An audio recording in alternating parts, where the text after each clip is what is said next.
Sam Harris, stop the shenanigans. You are a fraud. If you believe that you have no free will, then you are not responsible for what you do. It's as simple as that. Morality, all of morality, is predicated on the assumption that we have free will. Perhaps you've also seen the Twitter exchange between Sam Harris and Mohammed Hijab about free will and moral responsibility. I wanted to talk about this because Mohammed Hijab mentions a point that is often brought up in defense of free will. The claim is that without free will, it's impossible to hold anybody morally responsible for their actions. If we tell people they don't have free will, they'll behave irresponsible and give in to their most primal urges without regard for others. First, it has to be pointed out that the question whether or not free will exists is completely separable from whatever effects the absence of free will might have on a society. So it's not actually a valid argument in favor of free will.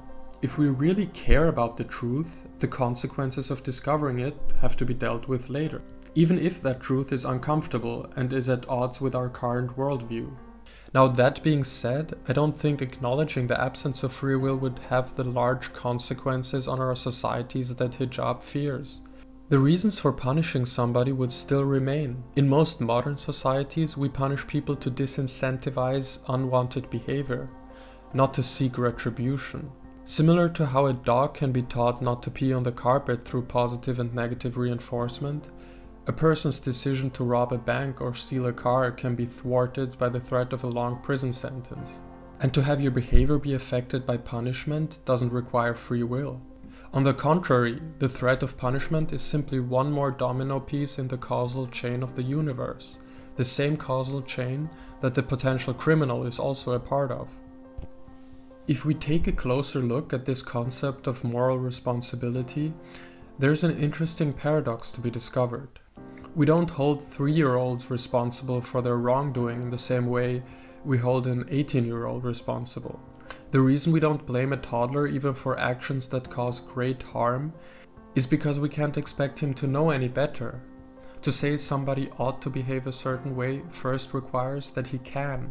By the same logic, we don't hold insane people responsible for their actions because they can't regulate their impulses. They're in a way just a victim of their own psychology.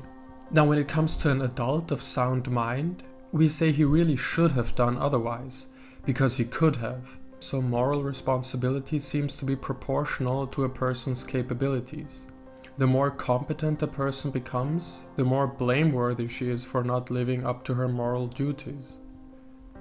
But here lies the paradox. Consider by analogy an amateur golfer trying to make a 5-foot putt. It's quite easy to make it from that close. If he misses, it makes sense to say, you really should have made that putt. If it's Tiger Woods, on the other hand, trying to make this putt, missing it seems out of the realm of possibility. He makes this in his sleep. So what do we say about Tiger Woods if he does in fact miss the putt? What does it mean to tell him that he should have made it? In this case, a missed putt says the least about him. Missing this is completely out of character. Who are we to tell him he should have made it if he simply didn't? If we bring this observation back to the topic of morality and apply it to somebody we can consider the Tiger Woods of the moral domain, somebody like Mother Teresa, we come to an interesting conclusion. If Mother Teresa, instead of tending to the sick, suddenly decided to grab a knife and stab the person closest to her, it says almost nothing about her as a person. Not stabbing an innocent person is a 5-foot putt. That's a layup for Mother Teresa. Something must have seriously gone wrong with her brain to have done this. Maybe a brain hemorrhage or a virus. Whatever it is, let's get to the bottom of it. What does it mean to say that she should have behaved differently if she simply didn't? It suddenly seems that in the case of the most moral person, it makes the least sense to hold them responsible. From this, Sam Harris draws the conclusion that the concept of moral responsibility may be flawed. The reason for praising and blaming, handing out awards and jail sentences is simply to have an effect on each other's behavior and to guide us towards the good and away from the bad. It may be difficult at first to recognize this paradox. I recommend you listen to Sam Harris' latest podcast on this topic to get a more in-depth explanation. I will leave the link in the description.